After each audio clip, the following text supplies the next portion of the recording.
সুপ্রিয় দর্শক, আজ আমাদের মাঝে উপস্থিত রয়েছেন শিক্ষক ও নাট্য নির্দেশক ঢাকা বিশ্ববিদ্যালয় সুদীপ চক্রবর্তীকে। শুভ সকাল, কেমন আছেন? ভালো। আচ্ছা, শুরুতে একটু জানতে চাই নাট্য চর্চা সম্পর্কে, কবে থেকে শুরু হয়েছে এবং এই পেশার সাথে কিভাবে জড়িত হয়েছেন এবং এই সেক্টরে আসার যে স্টোরিটা সেটা সম্পর্কে।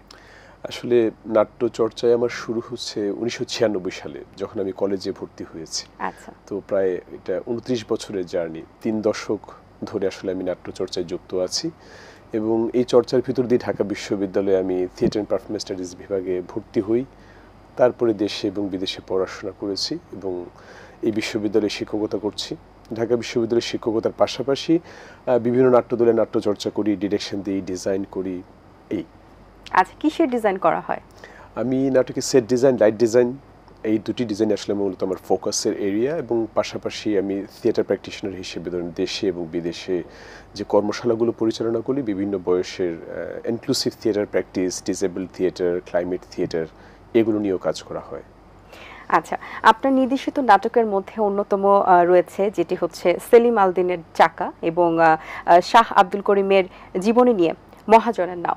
সো এই দুটি সম্পর্কে একটু জানতে চাই, দুটার বিশেষত্ব এবং এটার পেছনের গল্পটা। চাকা নাটকে আসলে এটা অত্যন্ত গুরুত্বপূর্ণ একটা নাটক। এই পৃথিবীর যে কোনো দেশে যে কোনো প্রান্তে যে রাজনৈতিক বাদানুবাদের শিকার হয় পথচারী একজন মানুষ বা পথে চলা মানুষ বা যে কোনো যুবক, যে কোনো রাজনৈতিক কর্মী যখন হত্যার শিকার হয়, তখন সেই মানুষটির লাশ পরিচয়হীন ঠিকানার উদ্দেশ্যে ভেসে যায়। তো এই রকমেরই গল্প নিয়ে হচ্ছে মূলত সেলিম আল দীনের চাকা এবং এই চাকাটি হচ্ছে একটি বিশেষ গুরুত্বপূর্ণ ভূমিকা পালন করেছিল বাংলাদেশে 90-এর দশকে যখন ঢাকা থিয়েটার করেছিল। বিশেষত অভ্যুত্থান পরবর্তী সময়ে এই নাটকটি অত্যন্ত গুরুত্বপূর্ণ ভূমিকা পালন করেছিল। আর আরেকটি নাটক হচ্ছে মহাজনের নাও। সেই নাটক পরিপূর্ণভাবেই শাকুর মজিদ লিখেছেন এবং নাটকটি শাহ আব্দুল করিমের জীবন দর্শন এবং সুফিবাদের দর্শন এবং সহজিয়া দর্শন এবং বাংলাদেশের মানুষের যে অসাম্প্রদায়িক ভাবনা, বিভিন্ন সম্প্রদায় একসাথে বসবাসের ভাবনা এবং একটা প্লুরাল সোসাইটির ভাবনা, বহুত্ববোধক সমাজের ভাবনা নিয়ে এই নাটক। এবং এই নাটকটি এটা গীতল নাটক, দেশে বিদেশে প্রচুর প্রদর্শনী হয়েছে। এই নাটকটি আসলে মানুষ বেশ গ্রহণ করেছে। বেশ, একটু জানতে চাই, যখন একজন নির্দেশক হিসেবে যখন এই কাজগুলো করা হয় পেছনে, তখন কোন কোন বিশেষ দিকগুলো আসলে অবলম্বন করতে হয় বা বিশেষ দিকের প্রতি একদম দিক নির্দেশনা বা আকর্ষণটা বেশি থাকে, ফোকাসটা বেশি থাকে? মূলত নাটকের আসলে নির্মাণের ক্ষেত্রে প্রথমত হচ্ছে যে স্ক্রিপ্ট, পাণ্ডুলিপি আসলে যে কোনো রকমের শিল্পকর্মের, বিশেষত নাট্যশিল্পের মা। সুতরাং ওইখান থেকে শুরু করে পরবর্তীতে ধীরে ধীরে নাটকটি কীভাবে দর্শকের সামনে উপস্থাপন করা যায় তার জন্য অভিনেতাদেরকে প্রস্তুত করা এবং তার সাথে যুক্ত হয়ে হচ্ছে প্রয়োজনীয় ডিজাইন, যেটুকু পর্যন্ত আমাদের দেশের বাস্তবতায় প্রেক্ষাপটে যেটুকু পর্যন্ত আমরা করতে পারি সেই কাজটুকু আমরা একসাথে ঐক্যবদ্ধভাবে ইনক্লুসিভ ওয়েতে আমরা সবাই মিলে করি। সেটা ডিরেক্টর, অ্যাক্টর এবং ডিজাইনার, মঞ্চকুশীলভ, নেপথ্যকুশীলভ সবাই মিলিয়ে আসলে নাটকটা তৈরি করা হয়। আচ্ছা, অ্যাজ এ টিচার হিসেবে কি দেখছেন আসলে নাট্যকলা শিক্ষায় শিক্ষার্থীদের অংশগ্রহণ কেমন, তাদের আসলে আগ্রহটা কেমন? এটা খুবই একটা মাল্টিপল লেয়ার্স, এটা সহজ কোনো উত্তর নেই, সিম্পল কোনো আনসার নেই। এই নাটক পড়ায় আসলে বাংলাদেশের ক্ষেত্রে, বাংলাদেশের পার্সপেক্টিভে আসলে শৈশব থেকে আমাদের যদি স্কুল কলেজ পর্যায়ে নাটক যদি একটা অধ্যয়নের বিষয় হয়, তাহলে বিশ্ববিদ্যালয় পর্যায়ে আসার পরে হোঁচট খায় না অনেকে।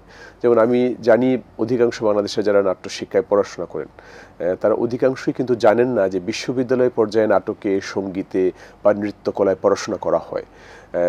আমাদের যদি এটা আগে থেকেই এরকম স্কুল কলেজ পর্যায়ে যদি নাট্যকলা পড়ার অংশ হয়ে যায়, তাহলে আসলে এই কাজটা কিন্তু সহজ হয়ে যায় বিশ্ববিদ্যালয়ের শিক্ষকদের জন্য, বিশ্ববিদ্যালয়ের বিভাগগুলোর জন্য।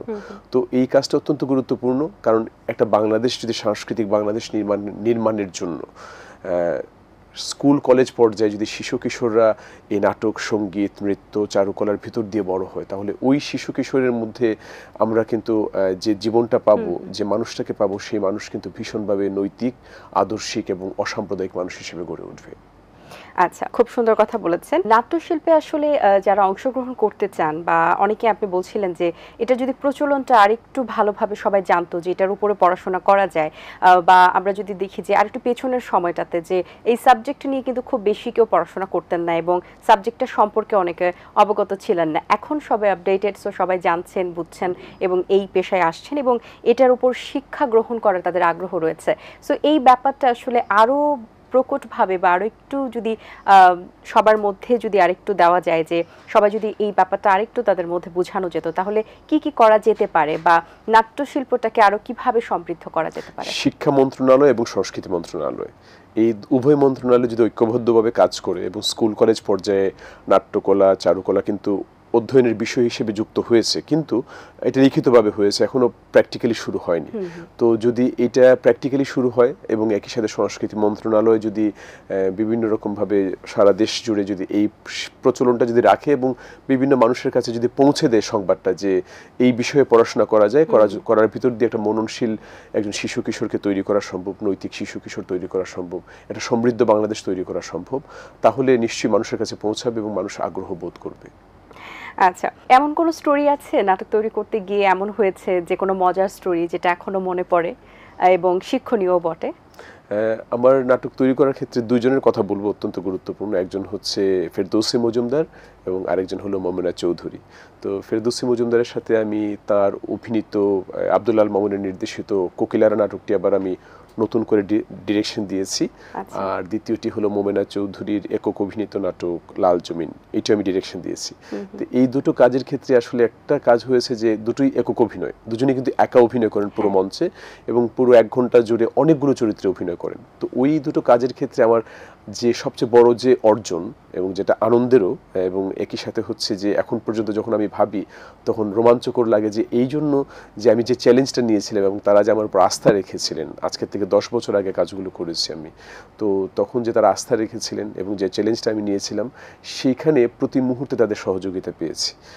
আমাদের মাতৃতুল্য দুজনেই, কিন্তু দুজনেই যেভাবে সহযোগিতা করেছেন সেটা আসলে আমার জন্য সারা জীবনের জন্য একটা অর্জন। বেশ, যখন আসলে নাটকগুলো হয়ে থাকে মঞ্চে এবং আসলে দর্শকরা উপভোগ করেন, নির্দেশক হিসেবে যখন আপনি পেছনে থাকেন, তখন সবচেয়ে বেশি টেনশন কি কাজ করে বা কি রকম এক্সাইটমেন্ট কাজ করে? কারণ পারফরমেন্স যিনি করছেন, অ্যাক্টিং করছেন, তার তো একটা টেনশন বা তার পারফরমেন্স দেখতে পাচ্ছেন দর্শকরা, কিন্তু আপনার ব্যাক সাইডে আসলে কি চলতে থাকে মাথার মধ্যে? এটা সারাক্ষণ যেটা ভাবনা আসলে কাজ করে যে আমরা যেভাবে তৈরি করি মহড়ার আয়তনে বা মহড়া কক্ষে রিহার্সাল রুমে যেভাবে নাটকটা তৈরি হয়, ওইটা আরও বেশি ভালো হোক মঞ্চে দর্শকের উপস্থিতিতে।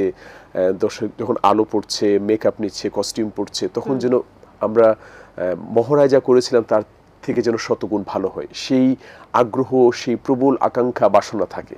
কিন্তু যখন হতে থাকে তখন যদি একটু সুরটা একটু সরে যায় তাহলে ওইখান থেকে শুরু হয় মনোবেদনা, যে আমরা যা তৈরি করেছিলাম সেটা দর্শকের কাছে পৌঁছাতে পারছি কিনা। এই সমস্ত সময় এই টেনশনটা কাজ করতে থাকে। কিন্তু যদি এটা এমন হয় যে দর্শকের সাথে অভিযোজন ঘটে যায় অভিনেতার, তাহলে মনে হয় প্রতি মুহূর্তে উৎফুল্ল মনে হয়, প্রফুল্ল মনে হয়। বা সুন্দর বলেছেন। নতুন যারা প্রজন্ম রয়েছে, নতুন, আমরা একটা সময় কিন্তু মঞ্চ নাটক থেকেই তো নাটকের সৃষ্টি, আসলে যারা মঞ্চ নাটক থেকে আসেন তাদের একটা নাটকের প্যাটার্ন অন্যরকম থাকে, শেখার একটা ব্যাপার থাকে। এখন আমরা অনেকেই দেখছি, অনেকে কাজ করছেন, কেউ শিখে এসেছেন, কেউ আসেননি, কিন্তু মঞ্চ নাটকে শেখা বা এই যে নাট্যশিল্প থেকে, নাট্যকলা থেকে শিখে আসা, এই ব্যাপারটা একটা আসলে শিক্ষার্থীকে বা একটা আর্টিস্টকে কতটুকু সমৃদ্ধ করে বা তার ক্ষেত্রে কতটুকু বেনিফিটেড হয়? আমি স্পষ্টভাবে বলতে চাই যে যারা একাডেমিক্যালি পড়াশোনা করছেন, আবার যারা একাডেমিকের বাইরে বিভিন্ন নাট্য চর্চায় যুক্ত আছেন, তারা উভয়ই কিন্তু শিখছেন। সুতরাং এই শিক্ষার মধ্য দিয়ে যারা থিয়েটারে প্র্যাকটিস করছেন, গ্রুপ থিয়েটারে অথবা বিশ্ববিদ্যালয়ে পড়ছেন, উভয়ই কিন্তু শিখে গিয়ে যারা করছেন, তাদের কাজের যে ধরন এবং গভীরতা সেটা যেভাবে পাওয়া যায়, যারা একেবারেই এর বাইরে থেকে গিয়ে যাচ্ছেন তাদের কাজের গভীরতার মধ্যে কিন্তু পার্থক্য আছে। তো আমি মনে করি যে শেখাটার আসলে খুব গুরুত্বপূর্ণ। শিখে করলে এটা দীর্ঘস্থায়ী হয় এবং মানুষের মনের ভিতরে যে নান্দনিকতা বোধ এবং চিন্তাশীলতার জন্ম দেয়া, সেটা সম্ভব হয় এবং দীর্ঘস্থায়ী হয়, টেকসই হয়।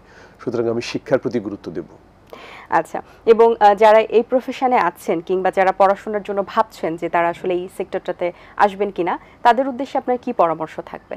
আমার পরামর্শ হচ্ছে দুটো, একটা হচ্ছে চ্যালেঞ্জ আছে এটার এই বিষয়ে পড়াশোনার, আবার পটেনশিয়ালও আছে। তো চ্যালেঞ্জটা হচ্ছে যে আমরা অন্যান্য যে কোনো বিষয়ে পড়ার মাধ্যমে যে পাশ করার পরেই 9টা 5টা জব পাই, সেটা কিন্তু নিশ্চয়তা থিয়েটার, মিউজিক বা ডান্স পড়াশোনা করার মাধ্যমে সেই নিশ্চয়তা কেউ দিতে পারবে না। কিন্তু যে সম্ভাবনার দুয়ারগুলো খুলে যায়, সারা বিশ্বে কাজ করার সুযোগটা তৈরি হয়, যে কোনো মানুষের সাথে ইন্টারঅ্যাক্ট করা যায় এবং বাস্তবতাকে যেভাবে উন্মোচন করা যায়, পুরো পৃথিবীকে যেভাবে বোঝা যায়, সেটা কিন্তু অন্যান্য অনেক বিষয়ে পড়াশোনার ভিতর দিয়ে সুযোগটা তৈরি হয় না।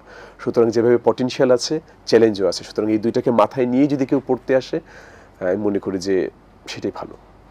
আচ্ছা, নাট্যকলা নিয়ে আর ভবিষ্যৎ কি পরিকল্পনা রয়েছে, বা নতুন আমরা কোন আঙ্গিকে কোন নাটকটি দেখতে পারবো, বা কোন কাজ হাতে নিয়েছেন? আমার এই মাসেই নভেম্বরের 8-9 তারিখে নতুন নাটকের প্রদর্শনী আছে। আরব্য রজনী উপন্যাস অবলম্বনে আলিবাবা এবং 40 চোর। পদাতিক নাট্য সংসদ টিএসসি এই দলটি নাটকটি প্রযোজনা করছে। এই নাটকে প্রায় 20 জন অভিনেতা কাজ করছেন এবং নেপথ্যে কাজ করছেন আরো 20 জন। তো এই নাটকটি দর্শকের জন্য একটা গীতল নাটক হবে এবং আমরা আরব্য রজনী সম্পর্কে জানি, তো এর আরব্য রজনী আলিবাবা 40 চোর সম্পর্কেও জানি, কিন্তু এখানে এই নাটকটি একটা বিশেষ মাত্রা তৈরি করেছে। নাটকটি লিখেছেন উম্মে হানি, একজন তরুণ নাট্যকার, এবং আমি নির্দেশনা দিচ্ছি। বাহ, চমৎকার। শেষ প্রশ্ন, এখন তো সবাই, যেমন আপনি যে আলিবাবা 40 চোরের কথা বলছিলেন, এটা আসলে সকলেই কিছুটা জানেন স্টোরি, কিন্তু তারপর নতুন আঙ্গিকে তারা দেখতে পারবেন। সো এই ধরনের থ্রিলিং যেসব নাটক রয়েছে বা একটু রোমাঞ্চকর এবং আরও যে ধরনের আছে বা শিক্ষণীয় ব্যাপারগুলো, দর্শকদের দৃষ্টিকোণ থেকে আসলে দর্শকরা কি ধরনের নাটক দেখতে পছন্দ করেন বলে আপনি মনে করেন? বাংলাদেশের পার্সপেক্টিভে আসলে দর্শকের কাছে অধিকাংশ ক্ষেত্রেই মিউজিক্যালগুলো পছন্দ করেন, গানে গানে নাটক, গীত, নৃত্য, বাদ্য সহকারে যে নাটকগুলো, সেগুলোর প্রতি দর্শকের বিশেষ আগ্রহ। এবং যদি নাটকে হাস্যোদ্দীপক যদি গল্প থাকে, তাহলে আরও বেশি আগ্রহের সঞ্চার করে। কিন্তু পাশাপাশি খুব কোয়ালিটি অডিয়েন্স পাওয়া যায় হচ্ছে কিন্তু বেশ কিছু রাজনৈতিক, মিনিংফুল এবং বেশ কিছু মডার্ন নাটকের ক্ষেত্রেও। সুতরাং আমি বলবো আপামর দর্শকের জন্য যে কোনো জায়গায় যে কোনো মানুষ দর্শককে সহজে গল্পের সাথে সংযোগ স্থাপন করে যেসব নাটক, সেগুলো হচ্ছে গীত, নৃত্য, বাদ্য সহযোগে যে নাটকগুলো হয়। জি, অসংখ্য ধন্যবাদ আপনাকে, ভালো লেগেছে কথা বলে। অনেক শুভকামনা রইল আপনার জন্য, ভালো থাকবেন সবসময়। আপনাকে ধন্যবাদ। দর্শক, আশা করছি আজকের আয়োজন ভালো লেগেছে। আজ এই পর্যন্তই, দেখা হবে আগামী পর্বে নতুন কারোর সঙ্গে। সেই পর্যন্ত ভালো থাকুন, সুস্থ থাকুন এবং এটিএন বাংলার সাথেই থাকুন। আল্লাহ হাফেজ। দিন আসে দিন যায়, সময়টা চলে যায়, তবু আছি এই বেশ ভালো। জীবনটা রঙময়, যেভাবেই হওয়া চাই, নয় কবু সাদা কালো। এই আশাতে স্বপ্ন ভাসে, সুখ হাসে চোখে মুখে, চায়ের চুমুকে।